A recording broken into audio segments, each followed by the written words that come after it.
చేపల ఇగురు కూరకి కావాల్సిన ఇంగ్రీడియంట్స్ అన్నీ చూసేద్దాం. చేపలకైతే ఉప్పు కారం రాసి 1 గంట ముందు మ్యారినేట్ చేసి పెట్టుకున్నాను.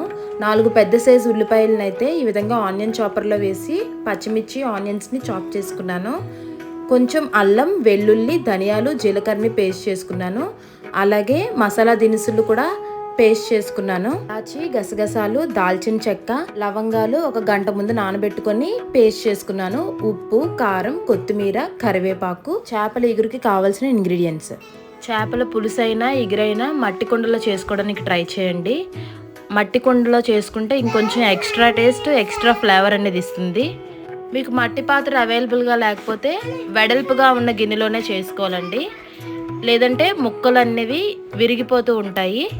మట్టి కుండలో చేసుకునేటప్పుడు ముందు రోజు రాత్రి కుండని నీటిలో నానబెట్టేయాలండి. తర్వాత కుండకి నూనె రాసి 1 గంట పాటు ఎండలో పెట్టేయండి. ఇలా చేస్తే మట్టి వాసన అనేది రాదండి అసలు. స్టవ్ ఆన్ చేసుకొని మట్టి పాత్ర పెట్టుకున్నాను. మట్టి పాత్ర బాగా హీట్ అవ్వాలండి. తర్వాత ఆయిల్ పోసుకొని, చేపల పులుసుకైనా ఇగురికైనా సరే కొంచెం ఆయిల్ ఎక్కువగానే పడుతుంది. అది కాకుండా మనం కుండలో చేస్తున్నాం కదా, కుండ ఆయిల్ అనేది పీల్చేస్తుందండి.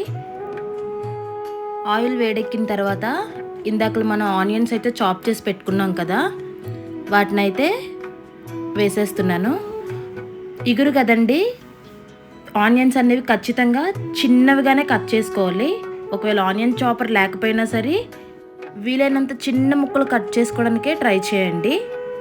ఈ విధంగా ఆనియన్స్ని, పచ్చిమిర్చిని ఆనియన్ చాపర్లో అయితే వేసి నేను చాప్ చేసుకున్నాను.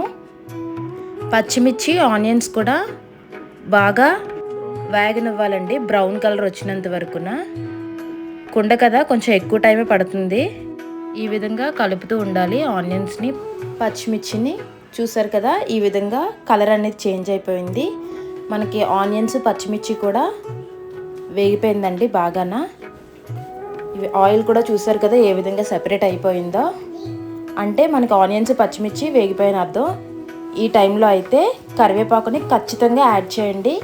కరివేపాకు చేపల పులుసుకైనా ఇగురికైనా సరే ఎక్స్ట్రా ఫ్లేవర్ అనేది ఇస్తుందండి.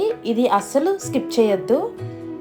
కరివేపాకు నచ్చని వాళ్ళైతే స్కిప్ చేసేయచ్చు, తినే వాళ్ళైతే ఖచ్చితంగా వేసుకోండి. ఈ టైంలో ఇందాక మనం అల్లం, వెల్లుల్లి, ధనియాలు, జీలకర్ర పేస్ట్ చేసుకున్నాం కదా, దాన్ని అయితే వేసేస్తున్నాను. మొత్తం వేసేస్తున్నాను. ఇప్పుడు మొత్తం ఆనియన్స్ని, అల్లం వెల్లుల్లి పేస్ట్ని అందులో ఉండే పచ్చివాసన పోయేంత వరకు బాగా వేపుకోవాలండి. మంటనైతే మీడియం ఫ్లేమ్లో పెట్టుకొని చేసుకోండి. లేదంటే అల్లం వెల్లుల్లి పేస్ట్ మాడిపోతే టేస్ట్ అనేది అంత బాగోదు. అందువల్ల మీడియం ఫ్లేమ్లో పెట్టుకొని చేసుకోండి. అల్లం వెల్లుల్లి పేస్ట్ వేసిన తర్వాత అయితే స్టవ్ దగ్గరే ఉండి కంటిన్యూస్గా అలా కలుపుతూ ఉండండి. ఏమాత్రం అడుగు పట్టేస్తే కూర అనేది కొంచెం చేదు వచ్చేస్తుందండి. అందువల్ల అక్కడే ఉండి కొంచెం అలా కలుపుతూ ఉండండి. ఈ విధంగా మనకి అల్లం వెల్లుల్లి, ఆనియన్స్ కూడా బాగా వేగిపోయండి. చూసారు కదా, కలర్ అయితే చేంజ్ అయిపోయి ఆయిల్ పైకి తేలిపోయింది. ఈ టైంలో అయితే కొంచెం పొడి కారం, కొంచెం మసాలా కారం యాడ్ చేసుకుంటున్నాను. కారం అనేది మీరు మీ స్పైసీకి తగ్గట్టు వేసుకోండి. చేపలు ఇగురు కదండి, కొంచెం కారంగానే ఉంటేనే బాగుంటుంది. కానీ మా ఇంట్లో చిన్నబాబు ఉన్నాడు కదా, అందువల్ల కొంచెం నేను తక్కువే వేసుకుంటున్నాను. మీరు దాన్ని చూసుకొని మీ ఇంట్లో ఎలా తింటారో అడ్జస్ట్ చేసుకోండి. ఈ విధంగా కారం వేసిన తర్వాత రాళ్ళుప్పు ఉంటుంది కదా, రాళ్ళుప్పునైతే నేను యాడ్ చేస్తున్నాను. ఇది మీకు అంచనా తెలిస్తే మీరు వేసుకోండి, లేదు అంటే నార్మల్ సాల్టే వాడుకోండి. ఉప్పు తక్కువైనా తినగలం, కానీ ఎక్కువైపోతే మళ్ళీ తినడానికి కూడా పనిచేయదు. ఈ విధంగా కారం, ఉప్పు వేసిన తర్వాత 1 నిమిషం అయితే వేయించుకున్నానండి. మంటనైతే మీడియం ఫ్లేమ్లోనే పెట్టుకోవాలి. ఈ ప్రాసెస్ మొత్తం కూడా మీడియం ఫ్లేమ్లోనే పెట్టుకోండి. ఈ విధంగా కలుపుతూ ఉండాలండి. మీరందరూ కూడా ఈ చేపల ఇగురు కూరని ట్రై చేసి మీకు ఎలా అయితే కుదిరిందో కమెంట్ బాక్స్లో కమెంట్ చేయండి. చూసారు కదా, ఈ విధంగా అయితే వేగిపోయింది. ఇప్పుడైతే వాటర్ అనేది యాడ్ చేస్తున్నాను.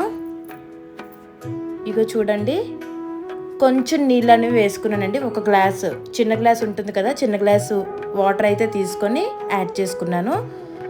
ఈ నీళ్ళు అన్నవి బాగా మరగాలండి. మూత పెట్టుకొని 1 నిమిషం పాటు అలా మరిగించుకోండి. మరిగిన తర్వాత మూత తీసి చూస్తే చూసారు కదా ఆయిల్ అంతా ఎలా పైకి వచ్చేసిందో, అంటే మనకి ఇగురు అనేది కొంచెం రెడీ అయిపోయినట్టే. ఈ టైంలో ఇందాక మనం మ్యారినేట్ చేసి పెట్టుకున్నాం కదా, ఆ ఫిష్ని అయితే వేసుకుంటున్నాను. చెప్పాను కదండి, చేపల పులుసు అయినా ఇగురైనా కొంచెం వెడల్పుగా ఉన్న గిన్నెలోనే చేసుకోవాలి, లేదంటే ముక్క విరిగిపోతుందండి. ఈ విధంగా చేప ముక్కలన్నింటినీ ఇగురుకి పట్టేటట్లు కలుపుకుంటున్నాను. ఇప్పుడైతే ఈ మసాలాతో అయితే బాగా ఉడకాలండి, ఒక 2 నిమిషాలు. ఇప్పుడు మూత తీసి చూస్తే ఇగురుతో ముక్కలు అనేవి బాగా ఉడుకుతున్నాయండి. ఈ టైంలో అయితే కొంచెం కరివేపాకు, కొంచెం కొత్తిమీర వేసుకొని ఈ విధంగా క్లాత్ పట్టుకొని ముక్కలన్నింటినీ కూడా ఒకసారి కుదుపుతున్నానండి. కుండ కదండి, కొంచెం వేడిగానే ఉంటుంది, చూసుకొని జాగ్రత్తగా చేసుకోండి. ఇప్పుడైతే మళ్ళీ మూత పెట్టి 1 నిమిషం ఉంచి ఇందాక మనం చేసుకున్నాం కదండి, లవంగాలు, ఇలాచి, గసగసాలు, దాల్చిన చెక్క పేస్ట్ని అయితే ఈ టైంలో వేసుకోవాలండి. వేసుకొని కొంచెం నీళ్ళు అనేవి వేసుకుంటున్నాను. ఈ విధంగా కూర రెడీ అయిపోయి 10 నిమిషాల ముందు ఈ మసాలా ముద్దనైతే వేసుకోవాలండి. వేసుకొని మళ్ళీ ఒకసారి ఈ విధంగా కలుపుకొని ఒకసారి చెక్ చేసుకుంటున్నాను, కిందన ఏమైనా అడుగంటిందేమో అనేసి. నాకైతే కిందన అడుగంటడం అలాంటివి ఏం లేదండి, బాగానే ఉన్నాయి. ఈ టైంలో ఉప్పు, కారం, మసాలా కూడా సరిపోయలేదో ఒకసారి చెక్ చేసుకుంటున్నాను. నాకైతే అన్నీ కరెక్ట్గానే సరిపోయండి. ఉప్పు కొంచెం తక్కువ అయింది, వేసుకున్నాను. ఫైనల్గా కొత్తిమీరని అయితే వేసేసుకుంటున్నానండి. చూసారు కదా ఆయిల్ ఎలా అయితే పైకి తేలిపోయిందో, అంటే మనకి చేపల ఇగురు కూర అనేది రెడీ అయిపోయిందండి. ఈ విధంగా సపరేట్గా ఒక బౌల్లోకి అయితే తీసుకుంటున్నాను. అండ్ ఫైనల్గా వేడివేడి పండుగప్ప చేపల ఇగురు కూర అనేది రెడీ అయిపోయిందండి. ఇలా వేడివేడి అన్నంలో కొంచెం ఇగురు, ఒక 3 చేప ముక్కలు వేసుకొని కొంచెం ఇగురుతో కలుపుకొని పెద్ద చేప ముక్క పెట్టుకొని నోట్లో పెట్టుకుంటే అబ్బా చాలా బాగుందండి. ఉప్పు, కారం, మసాలా కూడా అన్నీ కరెక్ట్గా సరిపోయి. వీడియో నచ్చినట్లయితే లైక్ చేయండి, షేర్ చేయండి. Thank you so much. See you again.